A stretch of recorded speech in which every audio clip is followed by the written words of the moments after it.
Hi hello. അപ്പോൾ കഴിഞ്ഞ വീഡിയോയിൽ നമ്മൾ പകുതിയോളം പറഞ്ഞ് നിർത്തിയിട്ടുണ്ടായിരുന്നു. അപ്പോൾ ഇന്നത്തെ വീഡിയോയിൽ നമുക്ക് എവിടെയൊക്കെ പോയി എന്നുള്ളത് നോക്കാം. ഫസ്റ്റ് തന്നെ ഞാൻ ഏകദേശം 4 മണിക്ക് ശേഷം ഊബറൊക്കെ വിളിച്ചിട്ട് നിയറസ്റ്റ് ആയിട്ടുള്ളൊരു ബെന്യാൻ ട്രീ കാണാനാണ് പോയിട്ടുണ്ടായിരുന്നത്. അവിടെ ജസ്റ്റ് ഒന്ന് ചുറ്റി അടിച്ചു. പിന്നെ ഞാൻ ഒരു 6 മണിക്കൊക്കെ ശേഷം ഊബർ വിളിച്ചു. ശേഷം മെട്രോയിലൊക്കെ കയറി റൂമിലേക്ക് തിരിച്ചു വന്നു.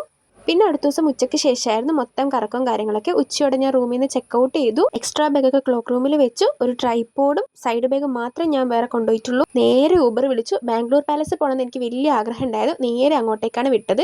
ബാംഗ്ലൂർ പാലസിൽ നമുക്ക് എൻട്രി ഫീ വരുന്നുണ്ട്.